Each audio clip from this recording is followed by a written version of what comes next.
Hello मेरे प्यारे दोस्तों। मैं अपने चैनल एस रिलीवर्स में आप सबका स्वागत करता हूं। उम्मीद करता हूं कि आप सब ठीक मस्त और स्वस्थ होंगे। दोस्तों, मैं इस चैनल पर आपके लिए दिलचस्प कहानियां लाता रहता हूं।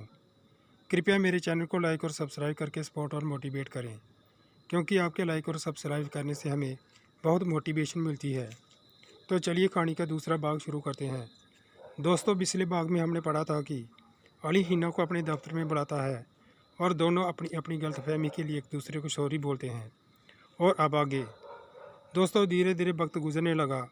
अली और हिना दोनों एक दूसरे के काफ़ी करीब आ रहे थे। इतने करीब कि कंपनी वर्कर्स को हिना की अली से नज़दीकियाँ खटकने लगी। वो दोनों साथ में कई सभी मीटिंग अटेंड करते थे। हिना को मन में लगता था कि शायद अली उसको पसंद करता है, क्योंकि वो कई बार उसके साथ घूमी फिरी थी। पर नताशा तो इन सब बातों से बहुत खुश थी और हमेशा हिना को कहकर चिढ़ाती कि शादी कर ले। मगर हिना के दिल में ऐसा कुछ नहीं था, या शायद ऐसा कुछ सोचना भी नहीं चाहती थी। एक दिन जब वो अपने कैबिन में बैठी काम कर रही थी, तो अचानक से आवाज़ आई, एक्सक्यूज मी। तो हिना ने सिर उठाकर उसकी तरफ देखा। वो लंबा खूबसूरत आदमी काले सूट में गजब दिख रहा था और उसके बड़े बड़े बाल चेहरे पर एक तरफ गिरे हुए अच्छे लग रहे थे। हाय, मेरा नाम माशूक मलिक है, उसने बोलना शुरू किया। मैं यहाँ रिपोर्टर की पोस्ट के लिए इंटरव्यू देने आया हूँ। ओहो हाँ, बस एक मिनट बोलकर हिना ने अली एजाज सर को फ़ोन लगाया और उसको ऑफिस दिखाते हुए अंदर जाने को कह दिया। उसने गहरी नज़रों से हिना को देखते हुए थैंक्स कहा और अंदर चला गया। लगभग आधे घंटे बाद अली ने हिना को बुलाया और माशूक को काम समझाने के लिए बोला। अब से माशूक साहब हमारी कंपनी का हिस्सा है, अली मुस्कुराते हुए बोला। एक बार जब कंपनी की छुट्टी होने वाली थी, पूरे दिन की थकान की वजह से हिना कैबिन में बैठी कॉफ़ी पीते हुए अपनी लैपटॉप में कुछ देख रही थी। तभी उसने देखा कि अली कैबिन के शीशे पर कोहनी टिकाए खड़ा हुआ उसे देख रहा है। ओहो जी सर, हिना अचानक हड़बड़ाती हुई बोली। तो अली ने एकदम से हाथ का इशारा करते हुए उसे रोका। अरे कुछ नहीं, बैठी रहो, उसने कहा। तुम कितनी मेहनत करती हो, उसने हिना की तारीफ़ की। सच में, हिना मुस्कुराई। ये तो मेरी ड्यूटी है सर। अली ने हाँ में सिर हिलाया और कहा, दरअसल मुझे कुछ पूछना था। क्या तुम फ्री होने पर हमारे घर खाने पर चलोगी? ये सुनकर हिना की नज़र अली पर टिक गई और उसका दिल धड़कने लगा। तो आप मुझे घर पर डिनर के लिए पूछ रहे हो? हिना ने उसकी बात को कन्फर्म करना चाहा। तो अली बोला, हाँ बिल्कुल, तो चलोगी? हिना ने कुछ देर सोचा और मुस्कुराकर हाँ कह दिया। तो तुम तैयार रहना, मैं तुम्हें तुम्हारे घर से पिकअप कर लूँगा। उसकी आंखों में खुशी साफ साफ झलक कर रही थी और थोड़ी देर बाद अली उसे अपनी गाड़ी में बिठाकर अपने घर ले गया। अली ने तेज़ी से उतरकर हिना की साइड वाली कार की खिड़की को खोला। हिना कार से निकली और अली का आलीशान महल जैसा घर देखकर मन ही मन खुद को उसकी तारीफ़ करने के लिए अपने को रोक नहीं पाई। अली उसे अंदर ले गया, जहाँ उसके मम्मी डैडी उनका इंतज़ार कर रहे थे। आओ बेटा हिना, खुश आमदीद, मिस्टर जावेद अयाज ने सोफे से उठते हुए कहा और बड़ी सी मुस्कान के लिए हिना की तरफ बढ़े। उनके पीछे से मिसेज नादिया अयाज भी उठी। मिसेज नादिया अयाज ने उसे निहारते हुए कहा, माशाल्लाह, जैसा सुना था वैसा ही पाया। हिना ने पलकें नीचे की और शर्मा गई और उनकी तरफ देखते हुए कहा, कैसे हैं आप सब? तो जावेद साहब बोले, अरे भाई हम तो ठीक हैं, पर आप कैसी हो और काम कैसा चल रहा है? और फिर वो अली की नज़रों में शरारत से देखते हुए बोले, और कोई परेशान तो नहीं करता तुम्हें? नहीं, सब ठीक है, हिना ने कहना शुरू ही किया था, तभी अली बोल पड़ा, बस करो पापा, हिना आओ मैं तुम्हें अपनी लाइब्रेरी दिखाता हूँ। वो अपने कमरे में ले गया, जो हाल जितना बड़ा और बेहद खूबसूरत था, मानो जैसे अली एजाज के व्यक्तित्व को बयां कर रहा हो।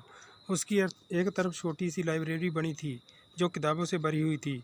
अली लाइब्रेरी की तरफ बढ़ा और हिना बेड के सामने लगी खूबसूरत पेंटिंग के पास जाकर रुक गई। कितनी खूबसूरत है, हिना तारीफ करते हुए उसमें खोई हुई थी। हाँ, तुम्हें पसंद आई? अली खुश होकर उसकी तरफ आया। वैसे इसको मैंने ख़राब किया है क्या? सच में, हिना हैरान रह गई। यह तो वाकई बहुत बढ़िया है, उसने दिल से तारीफ़ की और कहा, क्या हुनर है आप में अली सर? वो उसकी तरफ देखती हुई तारीफ़ी अंदाज में बोली। हिना, क्या तुम ये सर कहना बंद नहीं कर सकती? अली ने कहा, मुझे लगा हम दोस्त हैं तो है ना? उसने जैसे कन्फर्म करना चाहा तो हिना मुस्कुरा पड़ी। अली के चेहरे पर खुशी साफ साफ दिख रही थी। तो फिर चलो खाने को, और इंतज़ार नहीं कराते। वो हंस पड़े और सबने मिलकर डिनर किया और फिर अली ने उसे वापस उसके घर छोड़ दिया। एक दिन दोपहर को हिना कंपनी की न्यूज़ गैलरी में टंगी हुई तस्वीरों और अखबारों से आर्टिकल पर नज़र डाल रही थी। तभी पीछे से खांसने की आवाज़ आई। हाँ, उसने पीछे मुड़कर देखा तो माशूक खड़ा था और उसके हाथ में 2 कॉफ़ी के कप थे। तो मिस रिपोर्टर क्या चल रहा है? उसने कॉफ़ी का कप हिना के हाथ में थमाते हुए मजाकिया अंदाज में पूछा। अरे कुछ नहीं, मैं कोई रिपोर्टर नहीं हूँ। हिना ने बात टालने की कोशिश की, पर लग तो ऐसा रहा है। माशूक ने कंधों को झुकाया, फिर कॉफ़ी का सिप लेते हुए बोला, तो तुम्हें ग्राउंड जो पर काम करना पसंद है? राइट, हाँ सही कहा, हिना ने हार मारते हुए बताया। कई दिन से सोच रही थी कि बात से इसके बारे में बात करूं। उसने अपनी बात पूरी की और कॉफ़ी का एक घूंट पिया। बहुत अच्छा है, वो चहकता हुआ बोला। मेरे पास इसके लिए एक बहुत अच्छा आइडिया है। हिना ने उत्सुकता से पूछा, क्या आइडिया है? तो मासूक बोला कि तुम अपनी बात एक न्यूज़ आर्टिकल के साथ करो। उसने समझाया, कोई न्यूज़ कवर कर और फिर बात करो। बात में वजन भी होगा और वो मना भी नहीं कर पाएंगे। माशूक ने जल्दी जल्दी बात ख़त्म की और उसके रिएक्शन का इंतज़ार करने लगा। तभी गैलरी के सामने से निकलती हुई मिस नाजिया की नज़र उन पर पड़ी, जो काफ़ी के साथ गहरी गुफ्तगू में शरीक लग रहे थे। एक पल के लिए वो रुकी और फिर सोचते हुए कान लगाने की कोशिश करने लगी। नहीं, हिना ने सवालिया अंदाज में नहीं बोलते हुए कहा कि ड्यूटी के साथ साथ ये सब कैसे पॉसिबल है? अरे किसी को पता नहीं चलेगा। माशूक ने भरोसा दिलाया कि ठीक है, हम कहीं बैठकर इसके बारे में बात करते हैं। नाजिया की आंखें चौड़ी हो गई और वो भी कुछ सुनने के लिए कोने में खड़ी हो गई कि अचानक अली वहाँ से गुजरता है। क्या आपकी कमर में दर्द है? उसने नाजिया को अजीब तरीके से खड़े हुए देखकर पूछा। फिर उसकी नज़र गैलरी में गई, जहाँ माशूक और हिना खड़े हुए बात कर रहे थे। जाओ अपना काम करो, अली बोला और आगे बढ़ गया। नाजिया मन ही मन में थोड़ी बुदबुदाई। उसी दिन शाम को ऑफिस के बाद हिना और माशूक काफ़ी शॉप पर बैठे थे। दोनों के हाथ में काफ़ी थी और हिना कुछ सोचती हुई वहाँ सड़क पर आती जाती गाड़ियों को निहार रही थी। तो तुम्हें लगता है कि झूठ बोलकर जाना ठीक है? हिना ने वापस उसे देखते हुए पूछा। उसने बेफिक्री वाले अंदाज में कहा, अरे इसमें क्या गलत है? वैसे भी एक दिन की तो बात है। हिना ने मानते हुए कहा, अच्छा ठीक है। कोई न्यूज़ है तुम्हारी नज़र में? हिना ने कहा। हाँ, माशूक ने कहा कि एक है। एक फैक्ट्री में महीना पहले गैस लीक होने की खबर मिली थी। वो पास आकर लगभग फुसफाते हुए बोला, सुना है कोई मजदूर भी मारा गया था, पर पुलिस ने पैसा लेकर बात को दबा दिया था। तभी उनकी बातचीत के बीच में हिना का फ़ोन बजने लगा। उसने देखा तो अली एजाज की कॉल थी। पहले उसने सोचा, फिर एक पल बार उसने फ़ोन उठा लिया तो हिना ने उसे टाल दिया। उसने फ़ोन काट दिया और हिना को बड़ी हैरानी हुई, पर फिर भी उसने इग्नोर कर मासूक को देखा और उसकी बातों में लग गई। तो ठीक है, फिर कल वहाँ जाकर देखते हैं। जैसे हिना ने पैसे देने के लिए अपना पर्स निकाला, माशूक ने उसका हाथ पकड़ लिया। अरे क्या कर रही हो?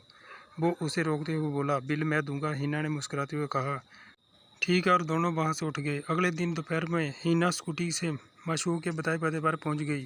ये शहर से थोड़ा बाहर था। जब वो फैक्ट्री के गेट पर पहुँची तो वहाँ पहले से माशूक मालिक की कार खड़ी दिखाई दी और फैक्ट्री के गेट के सामने वो खड़ा था। तुम्हें नहीं लगता ये काफ़ी टाइम से बंद है? वो स्कूटी से उतरते हुए ऊँची आवाज़ में बोली। माशूक ने उसे देखकर मुस्कुराते हुए कहा, नहीं, आओ अंदर चलकर देखते हैं। वो उसके गेट के अंदर पहुँच गए। वो एक बड़े से हॉल में जैसी जगह में खड़े थे, जहाँ जगह जगह जाले लगे पड़े थे। इससे पहले कि वो कुछ समझ पाती, माशूक ने उसे गले लगा लिया। तभी साइड में एक लाइट जैसा चमकने वाला कुछ दिखाई दिया। ये क्या कर रही हो? हिना ने हैरान होकर उसे हाथों से दूर धकेलते हुए कहा, जैसे हजारों सवाल उसके चेहरे पर आगे हों। तुमसे मोहब्बत। माशूक ने फिर आगे आने की कोशिश की। स्टॉक चांटे की एक जोरदार आवाज़ के साथ हॉल गूंज उठा। तुम्हारी हिम्मत कैसी हुई? उसने गुस्से से कहा, मैंने तुम्हें अच्छा दोस्त समझा।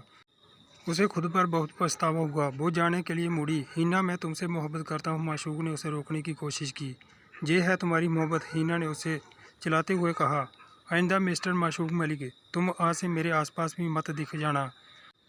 वो एक कदम आगे आई और उंगली उठाकर बोली, वरना मुझसे बुरा कोई नहीं होगा। दोस्तों, ये था कहानी का दूसरा भाग। अगला भाग देखने के लिए कृपया मेरे चैनल एस रूल डिवाइस को लाइक और सब्सक्राइब करके सपोर्ट और मोटिवेट करें, क्योंकि आपके इस छोटे से काम से हमें अच्छी अच्छी कहानियाँ बनाने में मोटिवेशन मिलती है। मिलते हैं कहानी के अगले भाग के साथ। तब तक के लिए खुश रहिए, अपनों और अपनों का ख्याल रखिए। अपना कीमती समय निकालकर कहानी को लास्ट तक देखने के लिए आप सबका बहुत बहुत धन्यवाद।